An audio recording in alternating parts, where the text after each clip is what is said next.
Hi, I'm Micah Halpern. Thank you for joining me today as I do some thinking out loud. Our first segment is called Background Briefing. The first thing I've been thinking about is psychological warfare and psychological terror. Hamas is engaging in psychological terror and the form of psychological warfare. Hamas is waging a psychological war not only against Israel, but also against the West. They are successful. While inside a Hamas tunnel, the IDF discovered a video loop. On the video was the 8-year-old Israeli Ella Eliakim. Ella and her 15-year-old sister Daphna were kidnapped on October 7th, taken from their home on Kibbutz Nahal Oz. The hostages were brought to Gaza. Their father, his girlfriend, and her son were all murdered by Hamas terrorists on that same day. At the request of Ella's family, the video has been released for public consumption. The family requested that it be shown as a way of illustrating to the world the psychological torture that Hamas was planning to inflict on the people of Israel, including the family and the loved ones of Ella. After 51 days, on November 26, Ella and Daphna were freed. Ella remembers making that video. She recalls that they made her change clothing and read from a script. They taped her standing alone in the room, giving over the same message over and over and over again. That's why it's a loop. Since this war between Israel and Hamas began, Hamas has released numerous videos of Israeli captives taunting Israelis. In most of the videos, Hamas's captives implore Prime Minister Netanyahu to bring them home, admonish the Prime Minister for his inability to free them, and vilify him for his ineffective leadership. All of the videos of Israeli hostages speaking to camera are considered to be scripted, contrived, like the video Hamas released showing the kidnapping of an Israeli soldier. It never happened. Hamas seems to enjoy the video art form as well as the tease or the terror that they invoke. Not only have they released hostage videos, Hamas also released videos of Gazans, starving Gazans, injured Gazans, dead Gazans. Many of these videos have been featured the same actor playing different roles. In one video, he's injured, wrapped in bandages, being brought into hospital. In another, he's wearing a press vest with a press helmet. In yet another, he's screaming and crying in the crowd. We have also seen him, the same actor, being interviewed as the quintessential person on the street, the same person. Hamas makes up numbers and fabricates deaths. We know that already. It's probably their most effective strategic use of psychological terror. There are videos of parents seeing their critically injured child brought into hospitals, and then, when the child, come actor, sees their parent, they scurry off the gurney, hug them, and then jump back on. There are examples of dead people being carted off on stretchers. When the bombs start dropping, though, it's all done for the cameras. It's all documented. Perhaps the best example of Hamas's fiction is being spread as a fact is the bombing of Al-Ahli Arab Hospital. Hamas claimed that 500 people were killed and another 342 were wounded when the hospital was bombed by Israel on October 27, 2023, 20 days after the massacre, the Hamas massacre, the beheadings, the burnings, the slaughtering, the rapes of Israelis. Turns out, only the parking lot, not the hospital, was hit. And more importantly, the rocket that hit the hospital's parking lot was shot by Palestinian Islamic Jihad, not Israel. But the message was out there, and the damage was done. People around the world still believe that Israel bombed the hospital, even though there is on the record an intercepted recording of Palestinian Islamic Jihad terrorists saying it was they who shot the rocket and that they hit the hospital by mistake. In January 24, 4 months into the war with Hamas, the terrorists released a video of a 26-year-old Israeli hostage named Noah Argamani.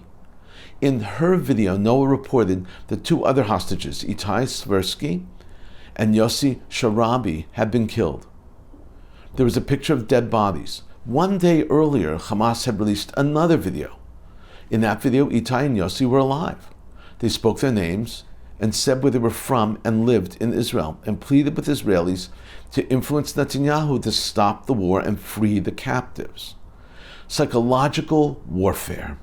Hamas's tactic is to build more and more pressure, exploiting the families of the captives and the nation of Israel as a whole. They want to influence the Israeli government and leadership to stop the war so that the hostages will be brought home. Hamas is engaged in an insidious, heartless, diabolical form of psychological terror. For years, various militaries have made use of psychological ops, or psyops, or psy-war, or political warfare, or even propaganda in the fight for the hearts and minds of their enemies. Some of these strategies were brutal and some were strange. In 525 BCE, in the Battle of Pelusium, which is in Egypt, Persia ousted the pharaohs. 50,000 Egyptians and only 7,000 Persians died. To explain the massive defeat, a historian named Polonius described the brilliant Persian strategy. He explained that the Egyptians held cats in high esteem, in such high esteem that they would never hurt a cat, and they had a cat goddess named Bastet. Egyptians would never harm a cat. So during their invasion, the Persians carried cats in front of them, knowing the Egyptian archers would refuse to shoot.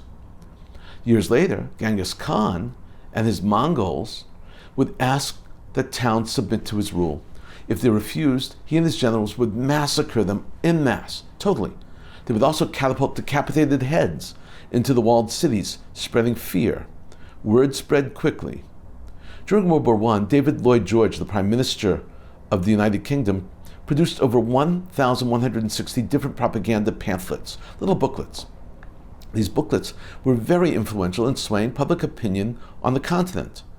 England and their propaganda agency at Wellington House employed some of the greatest craft writers in the English language to tell the story of England against their enemies. Writers in the national propaganda effort included H.G. Wells, Arthur Conan Doyle, Rudyard Kipling, Thomas Hardy. Hamas learned from the best. Israel too uses booklets, pamphlets, leaflets, but Israel uses them along with SMS messaging to alert Palestinians to leave certain areas and to move to safer locales.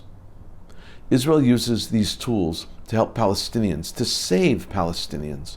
Hamas uses these tools to terrorize Israel and the West. Coming up next, points of view. I want to show you two columns today. They are both from the Allgemeiner. First up is a column that was published on May 28, 2024. It was written by Erfan Fard, and it is entitled Iran's Sham Elections, the Inevitable Charade of a Theocratic Regime. Americans in general, and Jews more specifically, need to better understand Iran, to focus more and do more research on how Iran functions. It's not enough to simply be anti-Iran. This column does just that. It helps us, highlighting important aspects of the workings in Iran, especially the upcoming elections. This is how Erfan Fard begins. As another presidential election looms in Iran, the charade orchestrated by the theocracy of Shiite mullahs unfold yet again. This exercise, set against the backdrop of former President Ebrahim Raisi's oppressive regime, is less about electoral competition and more calculated spectacle of pseudo-democratic posturing. With Raisi's tenure coming to an ignominious close, marked by brutally and gross ineffectiveness, the stage is set not for change but for reaffirmation of authoritarian control under the regime's supreme leader, Ali Khamenei, and the omnipotent Guardian Council. In a nation gripped by the iron fist of a theocratic dictatorship, expecting any semblance of democracy, openness, or reform is nothing short of insanity. Suffice it to say, Iran is not a democracy. The elections are a farce. Also, too, you have to realize that many times Iran, ultimately, everything is in the hands of the supreme leader. And this is how Fard puts it. He continues, the forthcoming electoral process, beginning with the candidate registrations on May 30th, is meticulously controlled to ensure no deviation from the regime's hardline ideology. Campaign efforts kicking off on June 12th and culminating on the vote on June 28th are predicted to display a roster of candidates pre-approved by Khamenei, with the Guardian Council acting as the gatekeeper, filtering out any potential threats to the status quo. Fard now explains that Iranians themselves are frustrated and disillusioned. He asserts that rulers have only 10 to 15% of support of Iranians. He expects that many Iranians themselves will boycott the elections as their only real vote is not to vote. Fard concludes, reflecting on the upcoming electoral exercise in Iran, it is evident that the real challenge is not about choosing a new leader, but about the broader struggle of Iranian people to find their voice within a system fundamentally rigged against them. The anticipation of any democratic openness under the current theocratic regime is not just unrealistic, it's delusion. The regime's consistent manipulation of voter turnout and its unabashed perpetuation of a controlled political narrative reveal the systemic deceit at the heart of Iran's political landscape. In conclusion, as Iran stands on the precipice of another orchestrated electoral exercise, the contrast between the promise of democracy and the reality of theocratic oppression could not be clearer. As the world watches, it is crucial to recognize and support the Iranian people's gradual but determined march towards reclaiming their autonomy, challenging the deeply entrenched theocracy that has long stifled the freedoms and aspirations. This is an important column, giving both background and insight into the way things work in Iran. Next up is another column and another subject, but also from the Allgemeiner. This column was written by Sean Derns and was published on June 3rd, 2024. It's entitled, Hating Israel Isn't New: How the CIA and State Department Undermined the Jewish State. In our world today, I'm sad to say that the subject of Jew hatred and hatred of Israel could fill pages of a book. As an aside, I actually authored the entry in the Encyclopedia of the Holocaust on how the United States stymied Jewish immigration to the United States in times of need. In his column, Dern explains that having the U.S. undermine Israel's war effort is not something new. I know that some of you are going to disagree with this column.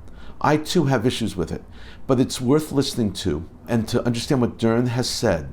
FDR was considered a great leader and a friend of the Jews, but he and Eleanor also had the side which was not so pro-Jewish.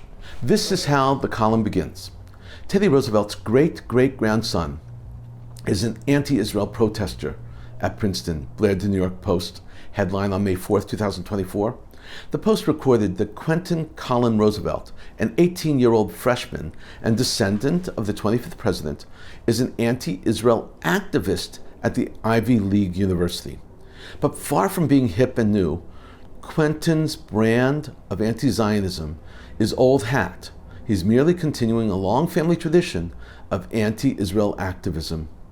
There is an abundance of literature on Franklin Delano Roosevelt's views on Jews and Zionism, the belief in the Jewish self-determination. Both FDR and his wife Eleanor had made anti-Semitic remarks in private conversation in 1938. Then President Roosevelt suggested that by dominating the economy in Poland, Jews were themselves fueling anti-Semitism. And in a 1941 cabinet meeting, FDR remarked that there were too many Jewish federal employees in Oregon.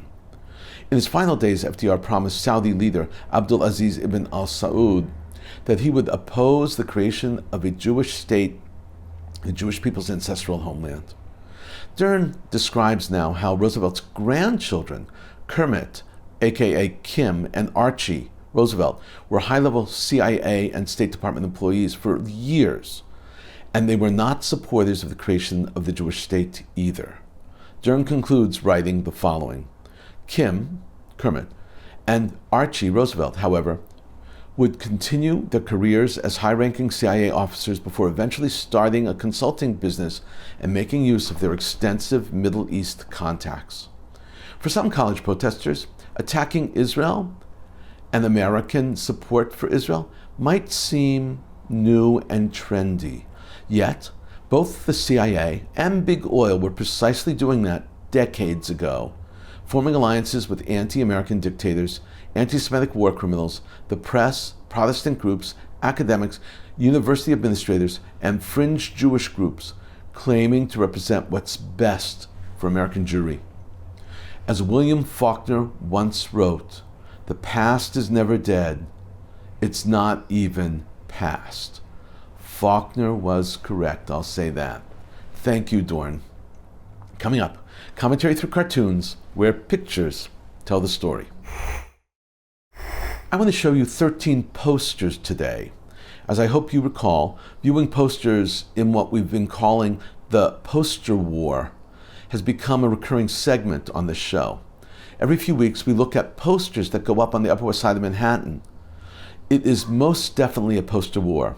It all began with the posters of the kidnapped victims from the Hamas massacre on October 7th.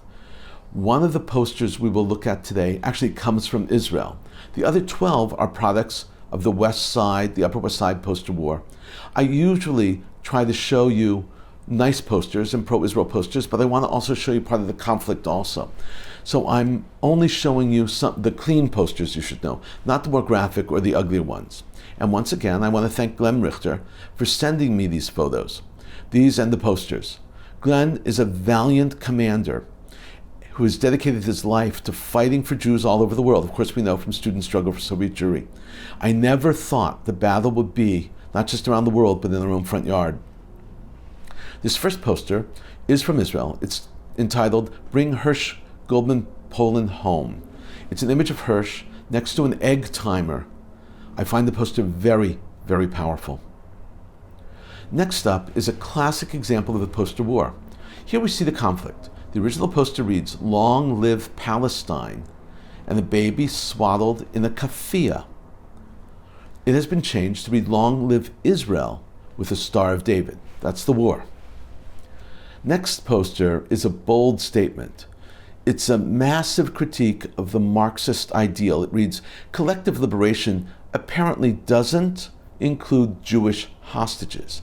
This theme of everyone but Jews is often repeated and very common in this poster war. This next poster used to read, "Free Palestine," and was corrected to read, "Free the hostages." This poster equates Hamas with rape. There's the equal sign right between them. It's a powerful and simple statement, extremely simple but very powerful. This next poster is cute and funny. It reads, "Spread hummus, not hate." And now we see a fist. The JDL used to use a black fist on a yellow background, or vice versa. Black Power that movement also used a fist. Here the fist is an Israeli flag. This next poster is very powerful. The original sign reads, "Believe Israeli women." On top of it is an anti-Israeli poster that reads, "Anti-Zionists say, end the ongoing Nakba." Nakba in Arabic means tragedy. That is what Arabs called the 1948 creation of the State of Israel. This poster is saying, "Destroy Israel."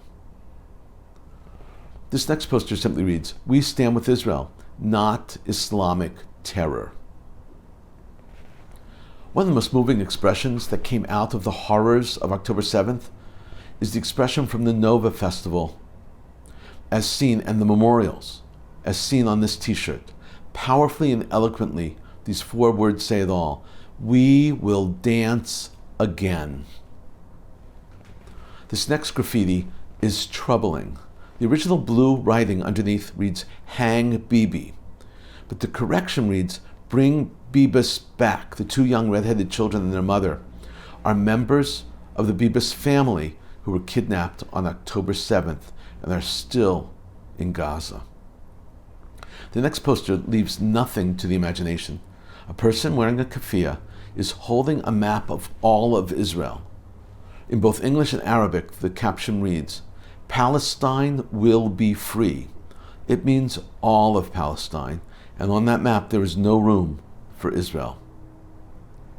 Finally, adorned with hearts, this last poster of the day asks to bring back our girls. It also gives addresses for #BringBackOurGirls, hashtag Save the Hostages posters, and at New York City Sticker Factory.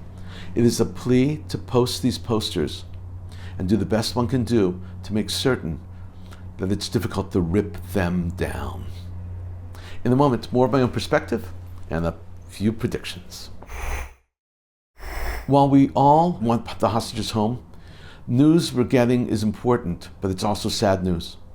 And now we know that Nadav Popplewell, 51, was taken hostage by Hamas on October 7th and held hostage in Gaza, was murdered in captivity.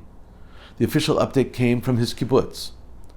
Only a short while ago, on May 11th, Nadav appeared in a video clip released by the terror group. We don't know when it was taped, though, but that's when they released it. Israel has also announced 2 other hostages, Yoram Metzger, 80, and Amiram Cooper, 85, seen in that video, were murdered also by Hamas, after they too were taken hostage during the October 7th massacre. Their bodies are still in Gaza, and we await the day when they will be returned to Israel for a proper burial. And finally, also, sadly, the IDF spokesperson's unit reported that forces have located the body of Dolev Yehud, a member of the Hatzalah Medical Rescue Group, who was presumed to be taken hostage by Hamas during the offensive against Israel on October 7th, that massacre in Kibbutz Nir Oz. 2 months after October 7th, a baby girl was born to Dolev and his wife Sigal. May their souls be a blessing.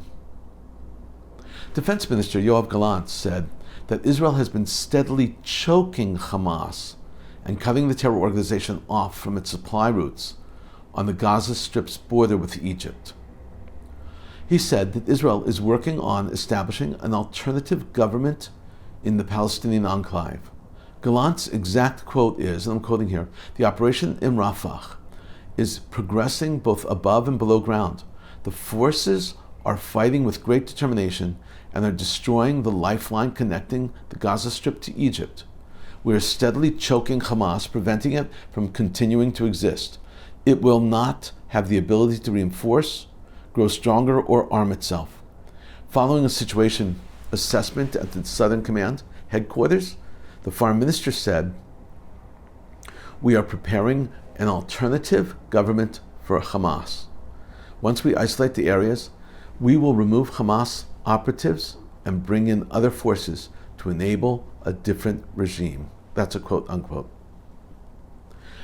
An Iranian Revolutionary Guards advisor was killed in an Israeli attack in Syria.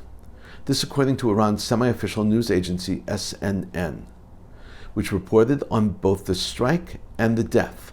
SNN identified the officer as Saeed Abyar, without giving his rank. The Shin Bet said that it had foiled a plot to commit a major terror strike in Israel by Hamas under the direction of Turkey's Hamas. The plot was foiled in March after the arrest of a Jordanian resident involved in the planning.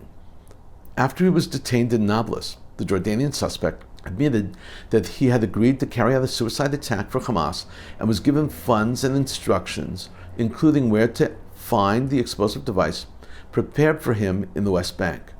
According to the Shin Bet, 6 people were indicted for the involvement in this plot, which all originated in Turkey. A 34-year-old man was arrested on suspicion of throwing a Molotov cocktail at the Israeli embassy in the Romanian capital of Bucharest. There were no casualties and no damage was caused. The suspect, apparently a Syrian of Syrian origin, was neutralized by the security forces and handed over to local authorities for investigation. We've been thinking out loud about a lot today. Now that you know what I've been thinking, let me know what you're thinking. Email me at micah@jbstv.org. Tweet me at Micah Halpern. Tell me what you think. Before we end, let me leave you with one piquante piece of information. The song you're about to hear is sung by an American a cappella group called Y Studs. The group sings this moving song together with Daniel Weiss, W-A-I-S, an Israeli and a singer, but an Israeli from Kibbutz Be'eri. He survived the massacre on October 7th at Kibbutz Be'eri. Unfortunately, his parents were not as fortunate as their son. Both Daniel's parents were murdered during the Hamas massacre on October 7th. This song might sound familiar. While it's taken from the Passover Haggadah, its words have relevance every day of our lives, especially since October 7th, especially sung by the son for his parents, in memory of his parents. The translation is very simple. In every generation they rose up to destroy us, but the Holy One, blessed be He, saved us. V'hi she amda, featuring Daniel Weiss and Y Studs.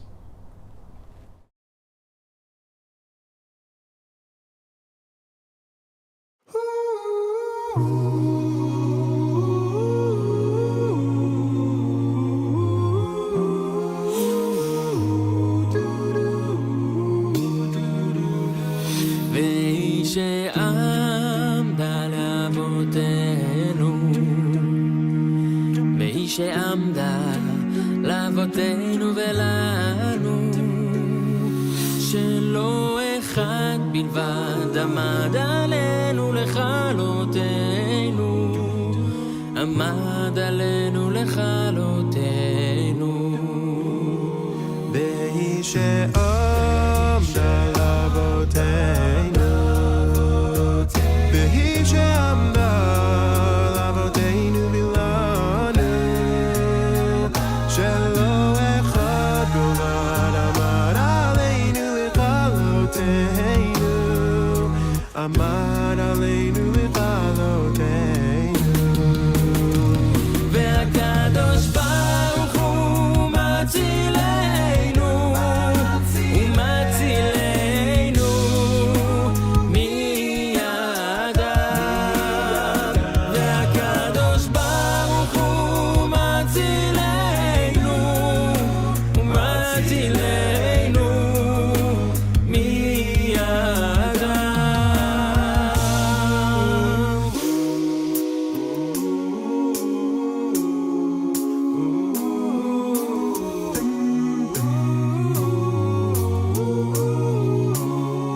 והיא שעמדה לאבותינו, והיא שעמדה לאבותינו ולנו, שלא אחד בלבד עמד עלינו לכלותנו, עמד עלינו לכלותנו.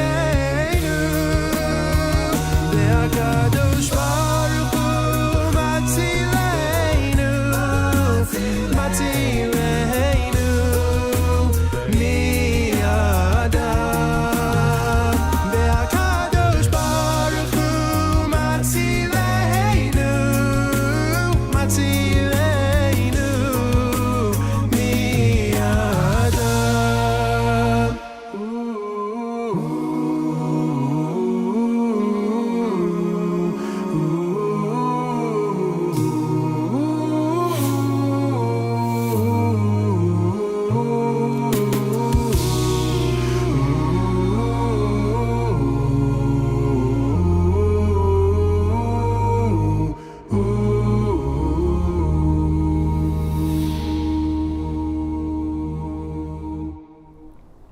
A wonderful tribute, now memorial, by a son for his parents.